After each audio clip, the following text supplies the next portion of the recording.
to know as if they are planning on getting out and about? We've been telling people not to get on the roads, but what do people need to know if they are heading into the evening hours? Well, I think the key there is for sure, try not to go out on the roadways unless you absolutely have to. Now, if you absolutely have to, you got to use your classic precautions. Slow it down. Now, not too slow, because remember, sometimes if it's too slow, you're actually impeding traffic within itself, and just using a lot of caution, allowing for plenty of room between you and the car in front of you. But again, try to stay off the roadways if you absolutely have to. Think about comparatively, we've seen about 6.1 inches total officially at Charlotte Douglas. Most likely it's going to be closer to 8 when all is said and done. But the actual top #1 biggest snowfall total in one day in Charlotte, 14 inches back in February of 1902. So a lot of questions online as to whether or not this makes it into the top 5. Definitely not. I don't even really think it makes it into the top 10, but it's still a good snow and one that we haven't seen in 22 years here, as the last time was 2004. That's a live look there from our WCNC tower cam pointed down at Billy Graham Parkway. You can see roads covered, roads are slick. Same thing there over towards Charlotte Motor Speedway. Look how dense that snow is with folks.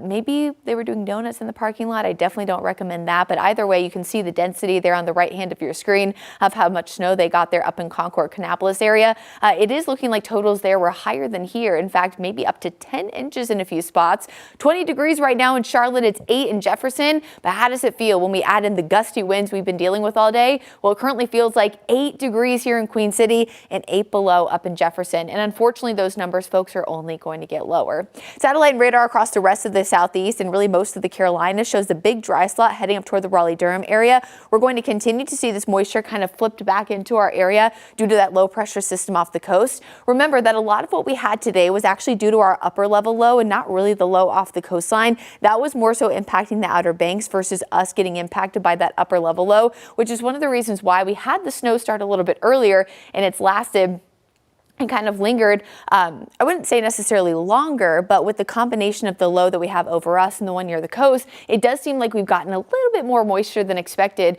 If you remember earlier this week, Chief Meteorologist Brad Panovich and I were talking about the snow to liquid ratio and how this would most likely be closer to a Carolina powder, very dry and fluffy. You would struggle to make a snowball or struggle to make a snowman, but you could go sledding.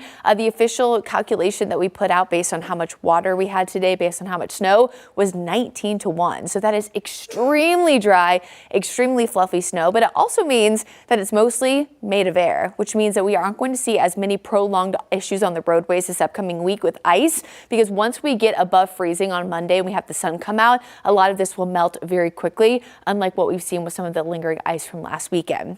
Up in the Concord, Kannapolis area and east toward Albemarle, another little burst of snow looks like it's happening here as we look at radar. You can see where these dark blue shadings here are. So just along the I-77 corridor and just west there in York County, Gaston County, with lighter accumulations happening right now, or lighter snowfall falling from the sky right now up in the mountains and foothills. So again, we're watching a few more hours of this mess. I think by 10 o'clock, things are starting to lighten up pretty well. And then we're completely clear by about 2 a.m. Sunday morning.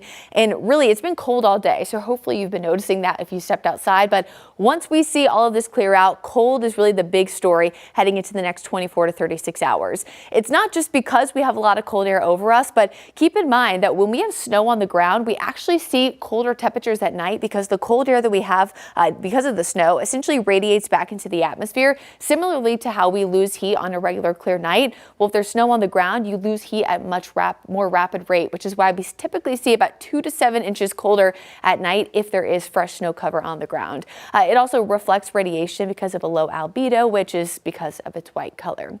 As you look at feels like temperatures heading into tomorrow morning, folks, you really need to bundle up tomorrow. If you have not listened to any suggestions for a heavy coat this season so far, tonight is the night.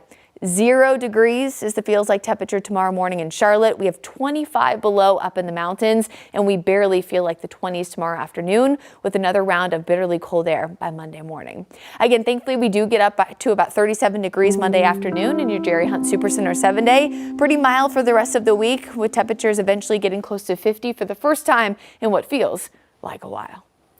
Definitely looking forward to those 50-degree temperatures. Thank you, Brittany. And remember, we will be streaming live weather updates all weekend long on WCNC Plus. Now is the time to download the app on your favorite streaming device.